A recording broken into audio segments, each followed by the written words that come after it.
All right, let's talk about opera. Now, this is a girl named Betty who she is an understudy.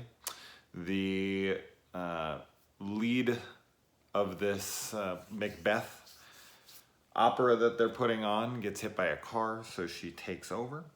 And a black gloved handed killer. Oh, Argento, you have a very specific kind of thing you like going for, don't you? When you watch him back to back like this, you really start to notice that this guy likes very specific things in his movies, and he's just gonna do it in pretty much every one of them. The sets in this are just great, especially on the stage. You can see that this had a much bigger budget than some of his other ones. I think I read it had like, it happens at 3 in the morning. Jesus, I need to go to bed. But yeah, you can see, I think they said like, I think I read like $8 million or something. So you see a lot of that on screen. Really pretty sets. God, I'm not an opera person at all for sure, but the voices in this are incredible. I mean, just to be able to do that with your voice is remarkable, honestly. And it's extremely impressive. And even though, as I said, it's not something I would personally listen to or even maybe go. I'd like to actually maybe see one in person just to kind of see how they sound live. Because if it sounds like that live, it's crazy what those people can do with their voices.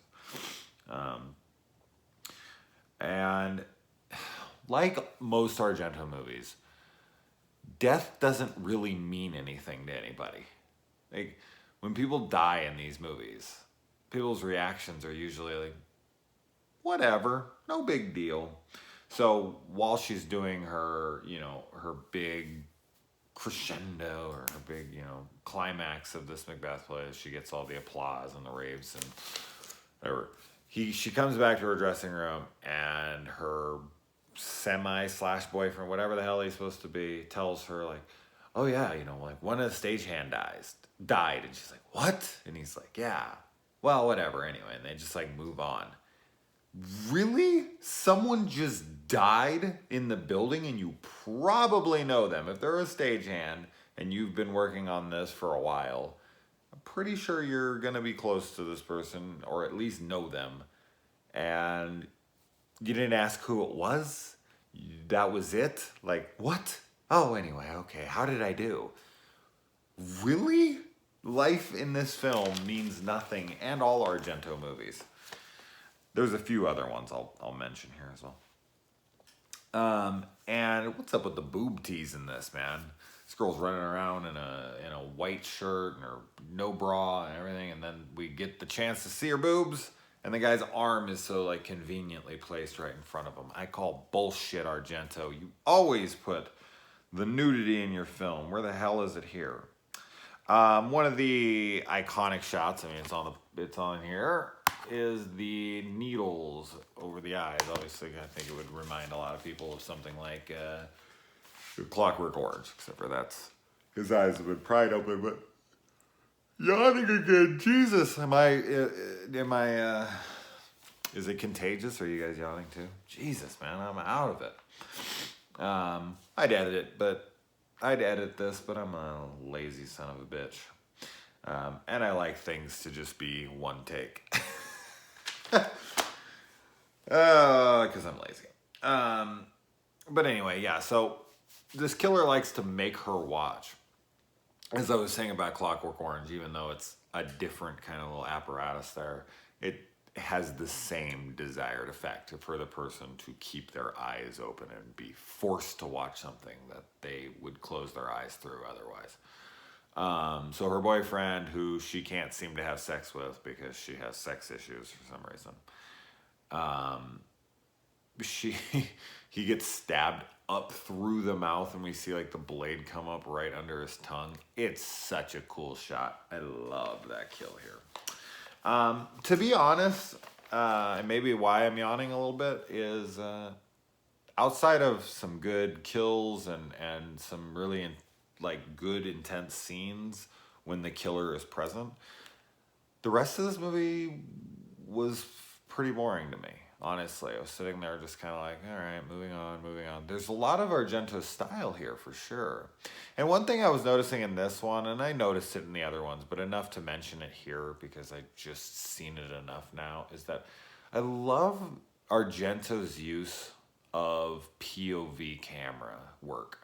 Like, when we see through the protagonist's eyes or just, other people's eyes, because it isn't so much the killers all the time as it is just the main characters. And I love seeing their perspective. I love when we get to see through her eyes and we see like the needles in it. He just has cool camera placements and creative thoughts that I really enjoy. I also like that, later in the movie when she could have seen the killer's face, when that other girl pulls the mask off, she's trying to see, but she can't because her eyes have been open too long and they're dried out and they're blurry.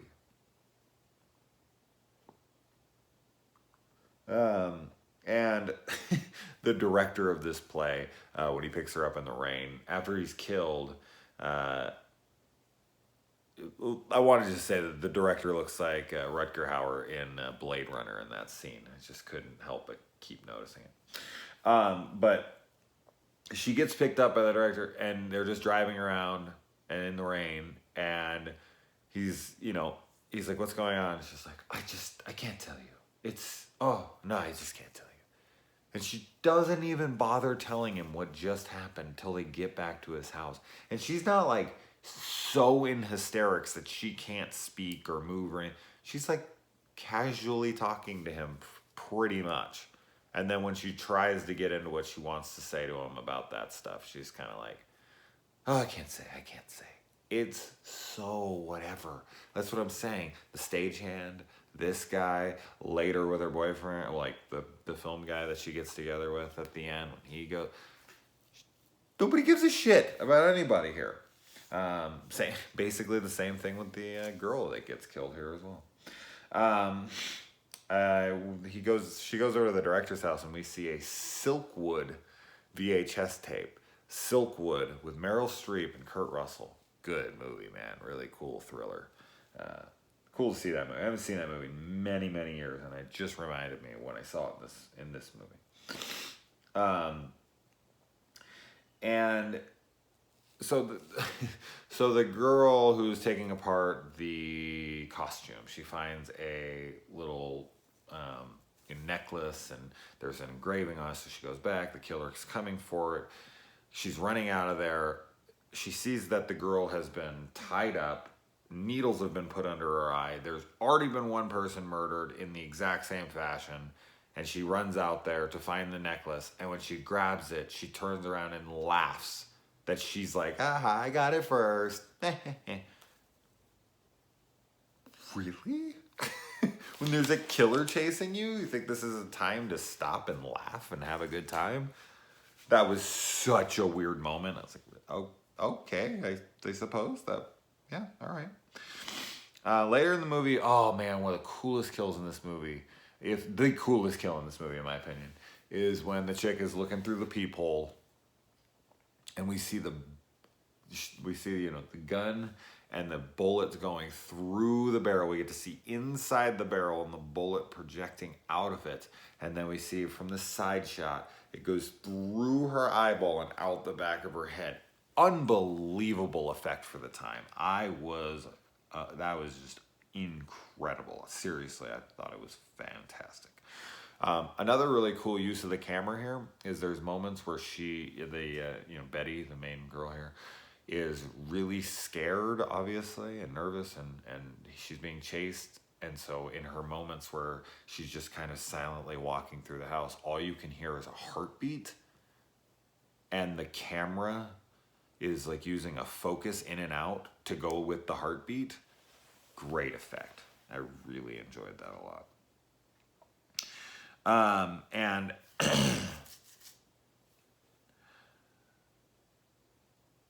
when she, at the end, like towards the end, she gets attacked and the guy blindfolds her and his eye has been just yanked out by one of those birds that were on the stage. She is wearing a blindfold, and he like positions the gun for her to shoot him, and she thinks she shoots him. Obviously, she doesn't. It was a setup, which actually was really cool. I like that there's a setup there. I like that there's a twist that he wasn't actually there, that body on fire was a different body. I thought that was cool. I should have saw it coming. I'm just gonna keep yawning through the whole fucking thing like I'm bored. I'm not bored, okay? Just tired. And I've been putting off too many reviews lately. I haven't done an Argento movie in like 4 days because I've just been so busy. So I gotta get through this, man. Let's do it. So she has the gun, and she like looks down because she can just see through. This is yet another POV cam where we can see that she can see through the bottom of her blindfold, which my kids always do when we play games, and I always accuse them of cheating. I'm not cheating. Yes, you are. She holds the gun. She shoots the rope off, and it's just cool. She has to like do it twice to hit the rope and get it to loosen up, but that was a smart, effective way. And then she takes the gun, and she goes over and she tries to blow the lock off. That doesn't work because that doesn't really work. But she actually shoots the door frame a little bit, which may actually work. So I thought that was all pretty cool stuff. These films are weird in the sense that like there's a lot of cool attention to like forensics details and smart character decisions. So it plays in the realms of reality that I like. But it also is in like this whole other world where people's reactions and how they are, doing certain things make zero sense and have no logic attached to them at all. So Argento he's got an odd blend in his films in that way for me. And I love how in these movies, in every movie, I think I've mentioned this before, but I have to mention it again. The fact that every time there's a room that's completely closed and there's a fire inside, there's never any smoke. When there's a fire, people usually die of smoke inhalation before they die of the fire itself.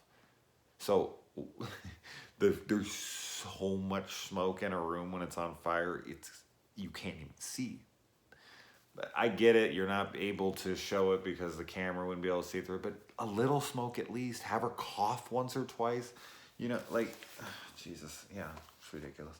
So we find out at the end here that the inspector is the killer. And that the reason that he did it is because he used to be her mom's younger lover when he was very young. And she actually saw him kill her when she was a kid. And when he comes back to the opera, he sees her on stage and he thinks that she's like the reincarnated version of his mom. The reason he killed her mother was because her demands were just getting to be too much. And so he starts killing people for his audience again. And then he, wants to off her as well. And she kind of uses a Friday the 13th part 2 Ginny move here, where she pretends to be her mother basically and gets the killer to let his guard down so she can clock him over the head, and then the cops can run in and save the day. Her boyfriend's getting stabbed. I thought she was like saying that to get him to stop so her boyfriend could live. I mean, maybe he did, but at the end of this movie, once it's all over, instead of telling all the cops and the paparazzi, all these, the media, whoever the hell's there, that her new boyfriend, is bleeding to death, she decides to go and have a love affair with nature by saving a lizard and hugging grass. And then the movie ends. Yeah, I'm not kidding. Obviously, you've probably seen this movie, but what a weird fucking ending. She's lost her mind. She's trying to prove she's not her mom. I don't know.